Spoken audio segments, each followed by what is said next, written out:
be, the federal government has ordered, the probe of the unauthorized name SIM linkage. So some telecom industry have been accused that some of this telecommunication, MTN, Glo, and all of that has been accused of linking subscribers' SIM card, with their name without their consent, and so that's some subscribers have complained that that is a grave violation of their fundamental right, because national identification number is supposed to be a private, property of the individual subscriber, and they are complaining and say they have been exposed to fraud and identity thefts and so many other kind of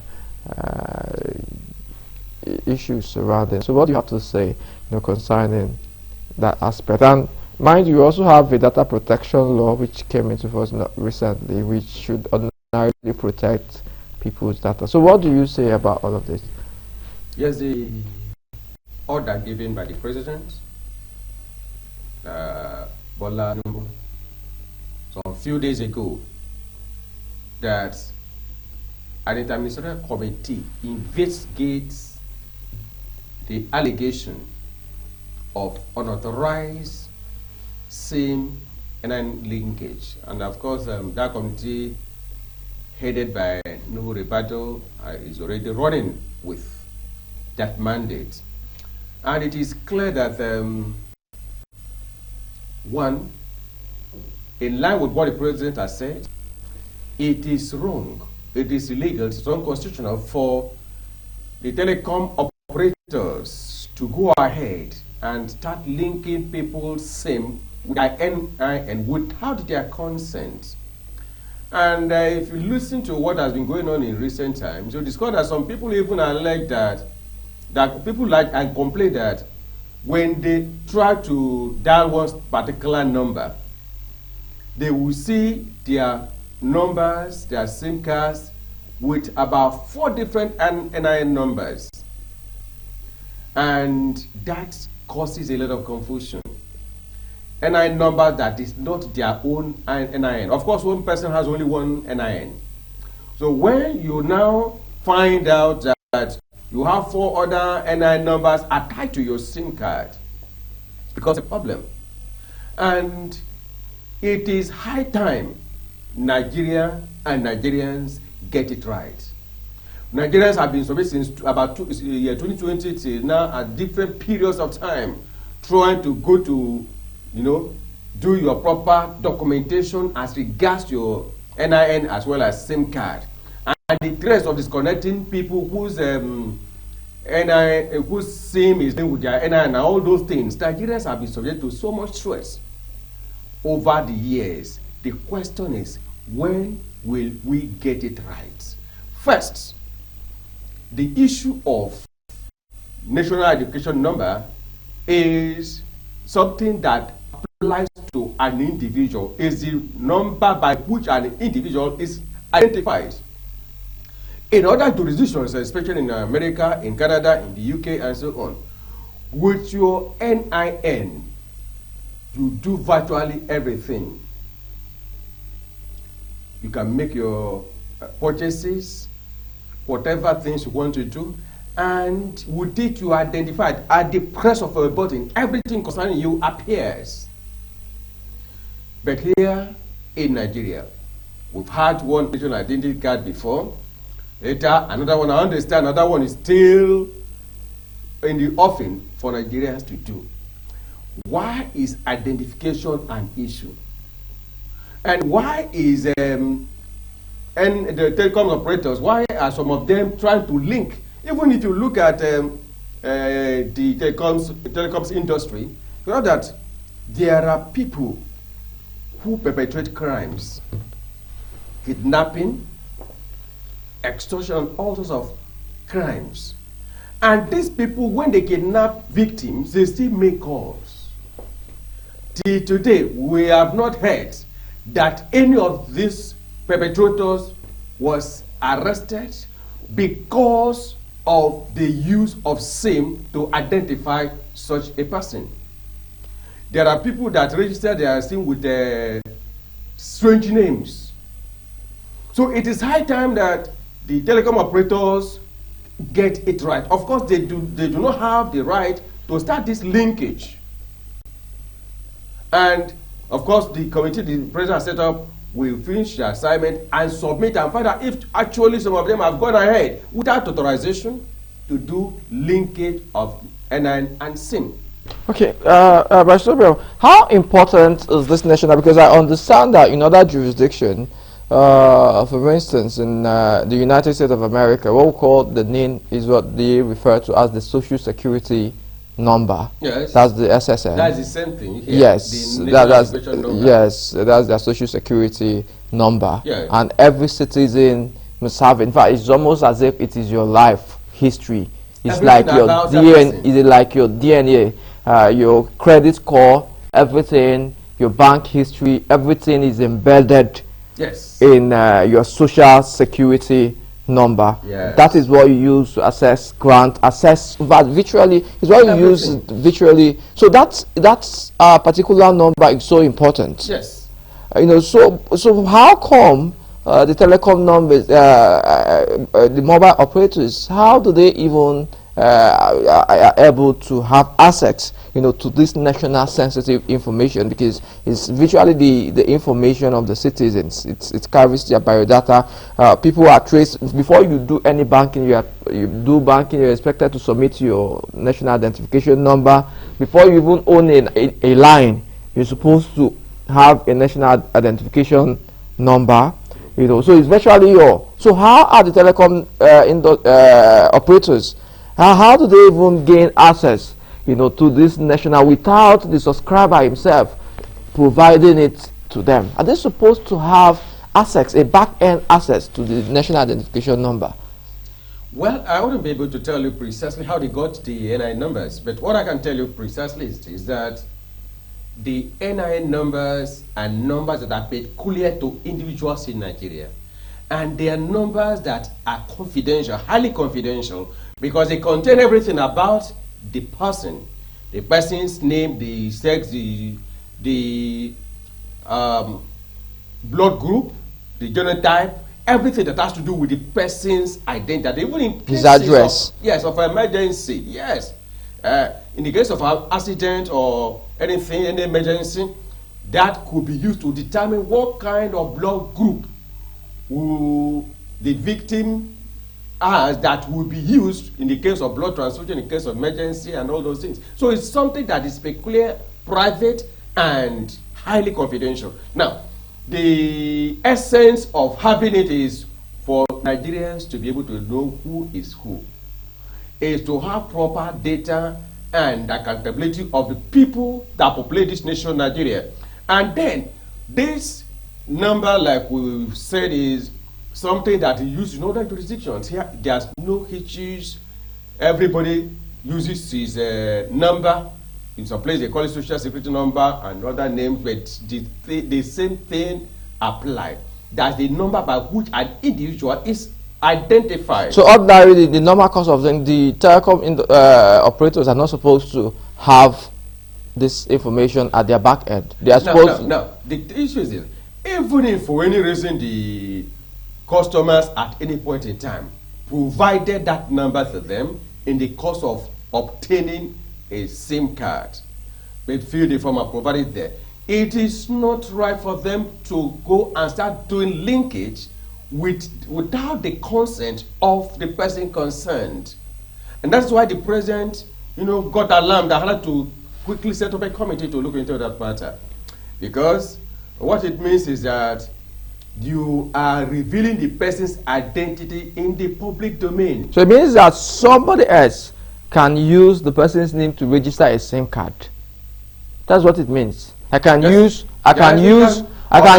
your name to register a SIM card. So the information on that card, Kenneth Wimo is using a SIM card using your identity to register. So if I commit a crime with that SIM card, they will trace myself or whoever you may have used it, and that is why it is wrong.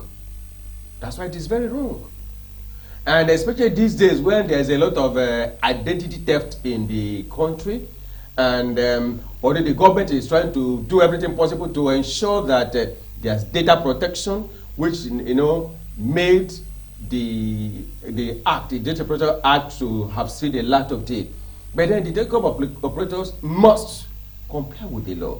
The fact that you have an information does not give you the right to divulge that information to the public. Yeah, but people would want to know, because in most of of course they say data these days is live. Yeah. Data is essentially, of course, that is what governs the interaction in this modern days, where we have technology and everything is embedded in technology. So people want to ask, the issue of data protection has become at the front burner, of the discussion recently. Yeah.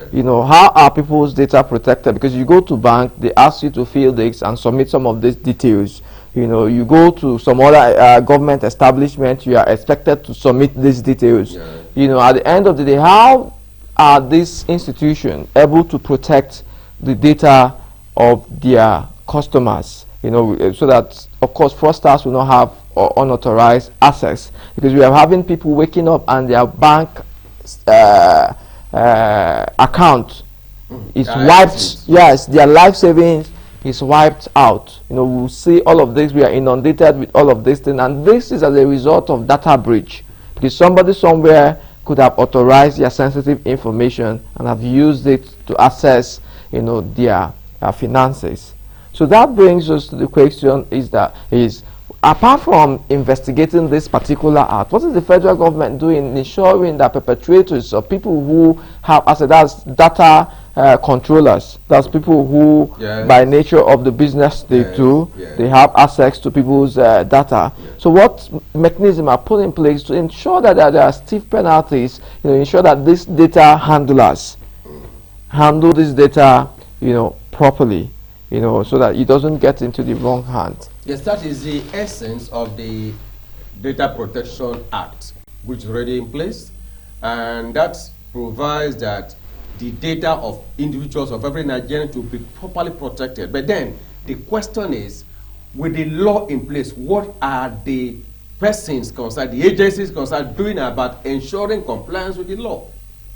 Because somebody has said that the problem we have is not the law, but it's the administration of the law that has some challenges somewhere there. And this issue of unauthorized linkage, a member of the House of Representatives complained himself that he dialed a particular number, and he noticed that 4 different NIN numbers were attached to his SIM.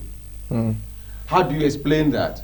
And then, of course, there are some people that have more than 2 SIM cards. Some have 3, some have 4. So that in cases where there's a network failure in one network provider's service, you can use the alternative number. Then which do you now link? And the most appalling of everything is the fact that some of the operators decided to do the linkage without the consent, because that is the main thing that triggered the setting of the committee by the president to look into it. How can they just go on their own to start linking these things? And that reminds us also that presently the registration for examination into the university system is ongoing presently, and one of the requirements is that there must be NIN provided by the candidates before they can register for what is wrongly called JAMB. It's not actually JAMB. JAMB is the body that conducts examination. Now, in the course of doing the registration, the students are still expected to provide their NIN. Now, is this NIN being provided by the students safe? Exactly. Can they be manipulated? Can they be used by criminal-minded elements to perpetrate one crime or the other? We had instances where some people, use other people's number to make calls, and that the person whose number was used to make call landed in prison custody. There was an instance where somebody's number was used to make a call. Somebody say, please, can I use your number? I don't have call credit in my phone. The person innocently allowed the person to use his phone number, not knowing that the person who made the call was one of the kidnappers of a victim. And the call he made was that the amount of money was to be transferred into an account. At the end of the day, the call was traced to the owner of that phone. And then, even though he was denying involvement in the kidnap thing, they never believed him. It was a car dealer and all that. It was a car dealer, and the perpetrators met him, and first of all, they posed as if they wanted to buy a car. They agreed on the price for the car, and then they paid deposits. Now, when they came back, they told the man that they had to use his phone number to make call, and the call made was that the balance for the payment to the vehicle was to be paid into the car dealer's account. And the car dealer innocently allowed them. They made a call, and he provided his account number. They made the call. Then the ransom for the victim, the kidnapped victim, was now paid into the car dealer's account number.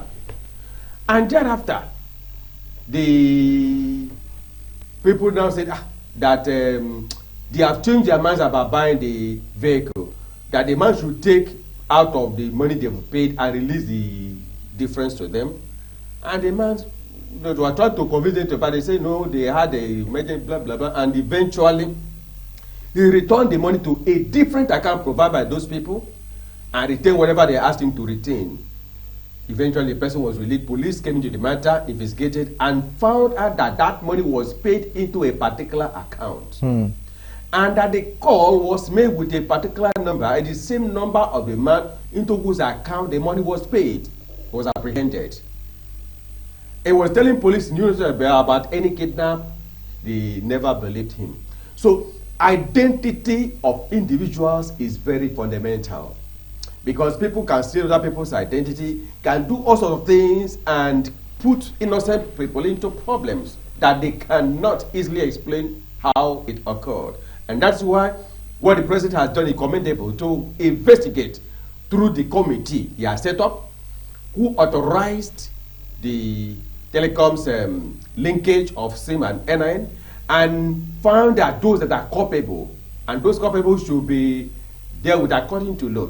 Should there be anything that has to do with the data, the information, the personal information of individuals, it must be properly done. And like I said earlier, it is also important for this nation that we have a data that is clear, a data that is easily verifiable, and a data that at any point in time, nobody can use your number, no matter how the person tries, your NIN. Nobody can use mine except myself. And nobody can, for any reason, try to commit crime using another person's national identification number. And that's why it must be secret. And that calls to question the essence of using NIN in some transactions, in some dealings, in even registration for UTME exams.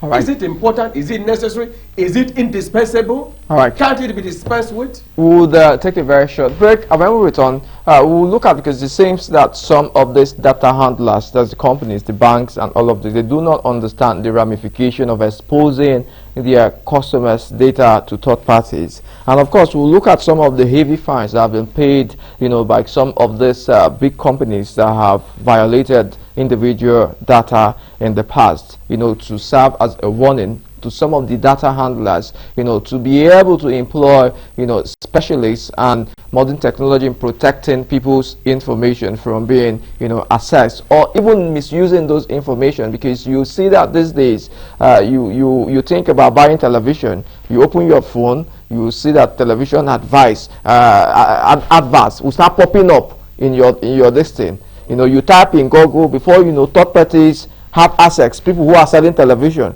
they will start advertising it in your feeds, both on Facebook and in this thing. So you see that there is unauthorized data handling of individuals. So we'll look at that when we come back from this break. Stay tuned. We'll be back very shortly. If you are just joining us, you are on to your favorite program, Democracy and the Rule of Law. We are still discussing the issue of data, the investigation of that by the presidency on the issue of NIN SIM linkage, unauthorized NIN SIM linkage, which of course is a violation of the data protection law currently in force in Nigeria, and also a breach of citizens of individuals' fundamental right to privacy. So of course, some of this we can see here that one of the largest, Meta, that's former Facebook, they were ordered to pay 725 million in settlement in 2023, for allowing third parties to access individual data through their platforms.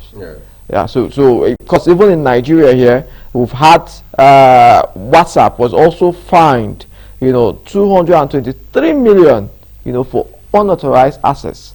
So when we even come to our bank, Fidelity was fined as recently as 2024, 555.8 million in August 2024, by the Data Protection Commission, for breaching customers' data privacy. The bank was found to have processed personal data without informed consent and relied on the third parties. So we can say that the issue of data protection is a very, very serious issue. Very serious one. Yes. And we have seen the regulation hit hard on these data violators in the past. So it's high time that data handlers, and like you said, if some of this information can be left like the jam you reference, if it's indispensable, why bringing it up? Why would the student need to provide their name before they, at the end of the day, JAM already have those information, and those information might be